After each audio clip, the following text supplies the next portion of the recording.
Okay, this is a story that we're sticking on Outnumbered. It has now gone to the new chapter. The U.S. House Oversight Committee will now investigate the mysterious deaths and disappearances of now 11 scientists. They'd all been working on high-level space or nuclear power research, and they have either died or mysteriously vanished since 2022, some with some strange similarities, like leaving their homes without phones or wallets. Committee Chairman James Comer says a new coordinated effort is underway to find the answers. This is something that that could be very serious. We know there are many countries around the world that would love to have our knowledge and nuclear capabilities, and these are the people that were at the forefront of it, and they're either dead or missing. Law enforcement has not drawn a link between or among any of these cases. However, the mystery is still prompting some fresh questions, like this one from our own Peter Ducey. Do you think it's possible that some foreign spies could be scooping up our scientists to go build something? You know, that would be the most likely explanation for a lot of this, and that's not out of the realm of possibilities. I mean, there's been activity of foreign countries interfering with whether or bringing over scientists from other countries. Lisa, you looked at me like you were watching a movie. That's what this feels like. It feels like we're living out some sort of sci-fi novel here or movie.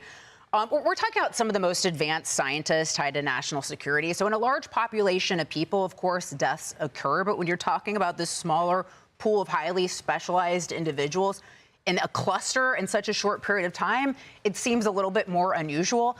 I have to read some of this information from Amy Eskridge, who is one of the scientists who allegedly died of a reported self-inflicted gunshot wound. She was on a podcast in 2020, and she was saying that she was going to disclose she had discovered some anti-gravity propulsion information, and apparently that's widely discussed by UFO researchers who have claimed this advanced technology is what allows alien spacecraft to achieve impossible speeds. So she had discovered this. She was working on this anti-gravity, novel foundational work regarding anti-gravity. She was talking about how she was being targeted both psychologically and physically as well as a result of this. She was worried about her life. And then, so she hired a British intelligence officer to help her look into some of these threats against her. And then they allege that an unknown suspect fired a directed energy weapon at her, causing burns across her body using powerful microwaves. So when you read that, I mean, it sounds insane. But yes, that's why my face was like that when you had started this show off. Lovely as always, but shocked. Well, yeah, because even just taking into that, what she said on the podcast, it seems insane. Yeah. But, you know, I don't know. It's pretty crazy stuff. I hope we get to the bottom of it. Well, and Emily, this is the part that we know that we can talk about via podcasting or reporting. Imagine what we don't know, and that's what the House and the federal government want to get into. It's such a great point that hopefully, and this is where sort of my faith lies, that all of the people who have the high-level, top-secret clearance abilities are working furiously and feverishly to discover exactly what the commonalities are, because all we see is this pattern, or what seems like a pattern. But you're absolutely right that, I mean, what they're even working on, we can't even articulate, frankly. Right. And right as you said that, I actually recently listened to, I always listen to Sean Ryan podcast, but the interview he had with a gentleman named AJ, who was the victim of one of those DEWs, and to hear the immediate and complete, total debilitating effects of one of those weapons that China and Russia have admitted having, that it took us forever to sort of admit to, but that lies in this world. It is quite easy, frankly, which is why it's totally horrifying, to debilitate someone in a way that's through a building, and is by targeted lasers and microwaves and things that, again, I can't even understand. So we should be looking at everything, because that is how we narrow down exactly what happened. And at the heart of this are 11, at least, family members that lost their loved ones. So my other question is, what are the families saying? And I've noted that they seem to be pretty reticent, which to me leads more and feeds more into the pattern of they're being told to keep quiet because something. Well, and think about it. I mean, we don't know how many of these people are truly dead. There are some who have vanished, who are missing right now. So if you are thinking that you can get your family member back, you're going to be even more cautious. The government doesn't have to tell you to keep your mouth shut. You know that going on television is not going to help you. get your loved one back, likely. Rosanna? Well, I'm sure they're worried about their own safety, right? Double. And listen, I love a good conspiracy theory.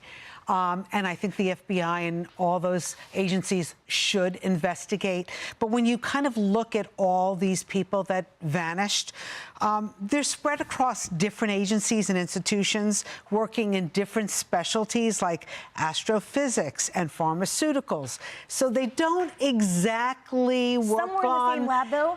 Some work in the same lab, but some of them don't work In the same lab. That's more than a coincidence. They're not all direct. I love a good conspiracy theory. Let the FBI I hear what you're investigate. saying. I hear what I'm you're not saying. totally jumping into this yet. Well, one of the victims here, and I call them victims because, well, they would be a victim of something Right. because they're not with us right now. But one who's missing went away without a cell phone, without all these items, and he'd been complaining of symptoms of brain fog in the recent days before he vanished. So I hear what you're saying. There could be a whole host of reasons. It doesn't have to be a conspiracy theory to know that you don't all have to work in the same room. Right. In order for something to be connected. That's why I've pitched a task force at a very high level to take a look at this and cull what all those different authorities and investigators and local communities are pulling together. Yeah, so shark attacks and ice cream sales are on the same bell curve. They go up at the same time, they come down at the same time. And that sounds like, wow, there must be some connection there. And then you find out sunshine, that's the connection. People buy ice cream when they go to the beach, right? So that time of year is when they spike and they come back down. There's a correlation there. There's a missing element we don't see when we get just that information. That's a part of this. There's a great little diagram here that shows how unconnected they are.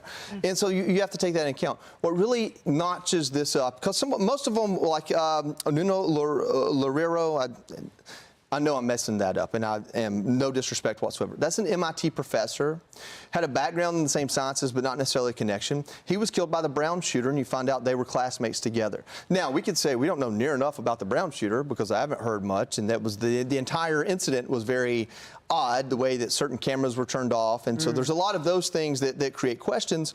But then you go into the list, and it's really the ones that are missing. And so like Monica Reza went missing on a hike. Her friends saw her wave, and then they never saw her again. They never found the body. You have William Neal, the general, someone you think would have good control over, like he would probably plan out a hike, right? He left everything sitting on the table, went on a hike, which I guess he was known to do, never found again. Then you have, Melissa Cassius. She was an administrative assistant, so she wasn't an engineer or a doctorate. She was an administrative assistant. It's disputable how much access she had to what, and she literally just went missing last seen walking down a road without her keys or anything. Those mysteries are what makes all of this more interesting. And then there are, I think, at least one unsolved murder. So it's the fact, it's not just that they're missing and dead, it's how they went missing and died that people, and we should be looking into it for no other reason than our own national security. Yeah. You know what administrative assistants have visibility into, though? Scheduling. Yeah, no, I'm not saying she What didn't did that know. person have? Like, what calls were they taking And from emails. what foreign assets? Be sure to like and subscribe for all the Fox News latest on YouTube and catch full shows streaming now on Fox One.